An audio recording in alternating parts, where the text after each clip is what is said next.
자, 정적분에 대해 설명을 드리겠습니다. 정적분은 뭘까? 정적분은 아주 간단하게 한마디로 얘기하죠. 정적분은 일단 정의라는 거는 범위가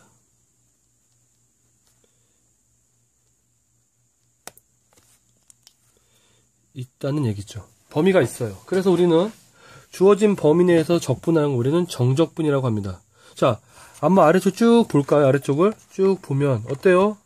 딱 보는 순간 이게 무슨 말이지? 머릿속이 하얘질 수도 있어요. 근데 일단 하나만 기억하세요. 아, 정적분은 범위가 정해져 있으니까 결국 우리는 뭐가 되냐? 어떤 값으로 표현할 수가 있구나.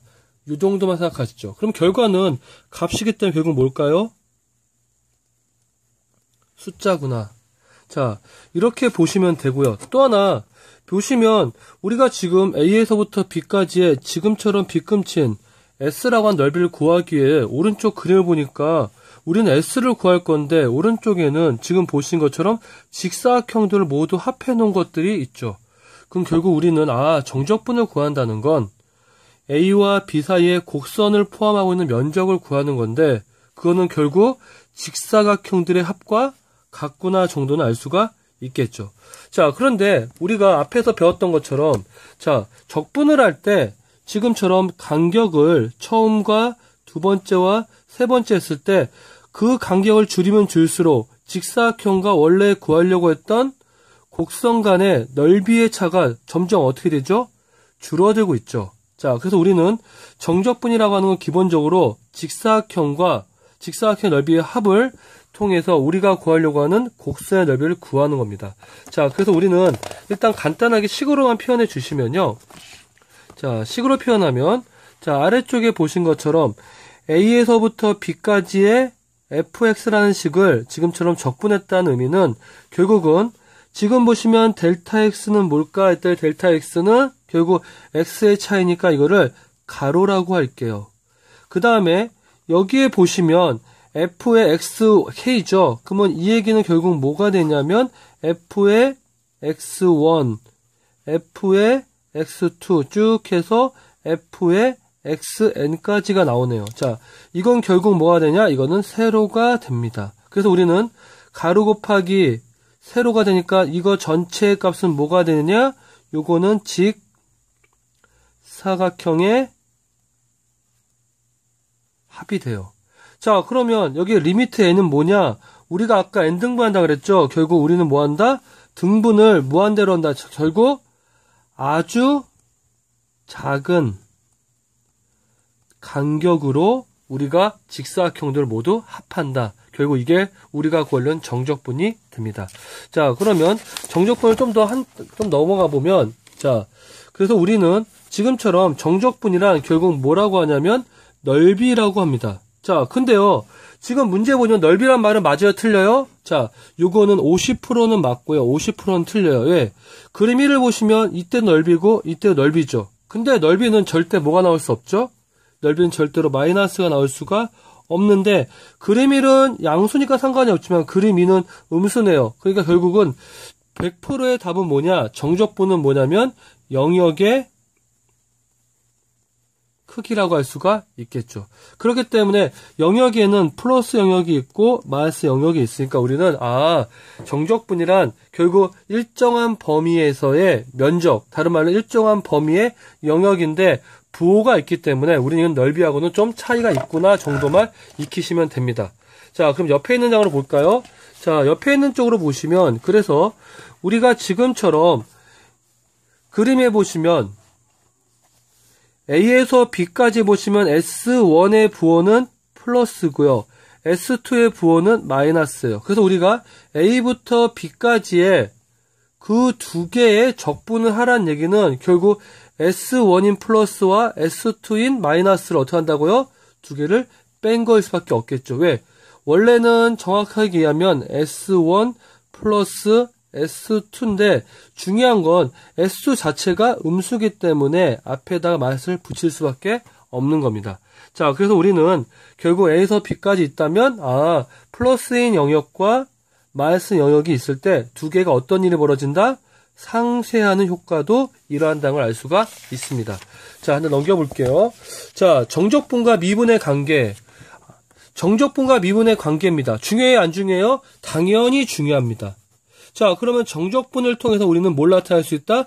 미분을 나타낼 수가 있다고 하는데, 자, 보시면 아시지만 어때요? 식이? 보면 알겠지만 뭔가 되게 많은 내용들이 있는 것 같죠? 아주 간단하게는 제가 오른쪽에 있는 결과를 보고 설명을 드릴게요. 자, 일단 마지막에 있는 박스에 있는 포인트를 보겠습니다. 포인트. 자, 포인트를 보시면 우선 이걸 한번 정리해 볼까요? 자, 인테그랄 ft의 dt를 우리가 대문자 ft라고 해서 우리가 흔히 말하는 부정적분 한번 해볼게요. 자, 그런데 요거를 우리가 인테그랄 a에서부터 x까지라고 하는 범위가 있는데 하나는 상수고 하나는 미지수 x를 갖고 있네요. 자, 그랬을 때 ft의 dt는 이렇게 쓸 수가 있겠네요. 자, 우선은 ft를 적분한 결과는 대문자 ft가 될 거고요. 그리고 t의 범위는 a에서부터 x까지네요. 자, 그러면 정리해 보시면 요거는 fx-fa가 되겠죠. 자, 그랬을 때 우리는 다시 한번 밑에 있는 식을 옆에 있는 식을 한번 정리를 해보면 이렇게 되겠네요. 결국은 인테그랄 a에서부터 x까지 ft의 dt가 요거니까 fx-fa에다가 보니까 뭘 하고 있죠? 그쵸, 미분을 해주고 있네요. 그렇기 때문에 전체에 한번 미분을 해보겠습니다.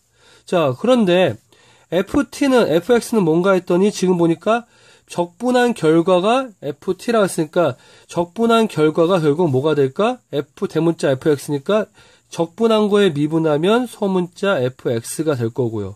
근데 요거는 범위가 정해져 있는 결국 뭐가 돼요? 상수가 되는 거죠. 상수에다가 미분하면 뭐가 되죠? 당연히 0이 되겠죠. 그래서 결론은 뭐가 돼요? fx가 됩니다. 그래서 우리는 지금처럼 적분한 것 중에 하나가 상수고 하나 미수가 있다면 다음 같은 과정 때문에 결론적으로 얘기하면 적분한 거에다가 뭐라면 미분을 하면 뭐가 된다? 원 함수가 나온다는 걸 알 수가 있습니다. 자, 그러면 한 번 더 넘어가 보겠을게요.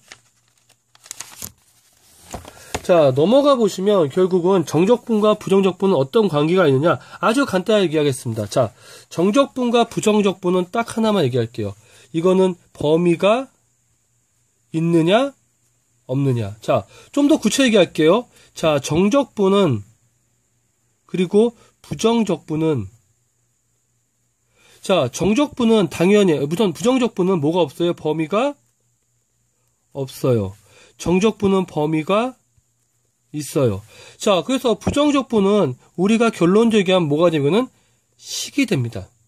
정적분은 결론적으로 뭐가 될까요? 범위가 정해서 일정한 값이 되고요. 다른 말로 하면 이거를 숫자라고 쓸 수가 있어요. 그래서 우리는 결국 부정적분을 통해서 정적분을 구하는다는 걸 알 수가 있기 때문에 또 다른 말로 부정적분은 뭐죠? 정적분의 전 단계다. 이 정도 쓸 수가 있겠네요. 됐습니까? 자, 그래서 우리는 지금처럼 부정적분을 통해서 정적분을 구하는 걸 다음과 같이 정리해 놓으면 fx를 우리가 일단은 부정적분 하듯이 대문자 fx를 만들어요. 그리고 나서 위에 있는 그림 보신 것처럼 자, a에서부터 b까지라면 0부터 시작해서 b까지의 면적에서 0부터 a까지의 면적을 빼주면 되겠죠. 자, 그래서 우리는 a에서부터 b까지라면 fb라는 건 0부터 시작해서 b까지, 그 다음에 fa라는 건 0에서부터 시작해서 a까지의 면적이니까 당연히 두 개의 면적의 차는 우리가 원하는 a에서부터 b까지의 면적으로 표현할 수가 있겠네요. 자, 그래서 우리는 오른쪽에 보시면 자, 그래서 a에서부터 a까지라고 하자면 결국 시점과 종점이 같으면 우리는 뭐가 된다? 0이 돼요. 그런데 a에서 b까지가 fx라면 b에서 a까지는 뭐가 돼요? 마이너스가 됩니다. 왜일까요? 자, 왼쪽에서 오른쪽으로 증가하는 걸 플러스였다면 오른쪽에서 왼쪽으로 증가하는 뭐가 될까? 마이너스가 됩니다. 아까 얘기된 것처럼 적분은 항상 뭐가 존재한다? 면적이 존재합니다. 자, 그럼 일단 여기까지 1차적인 적분의 설명을 마치겠습니다.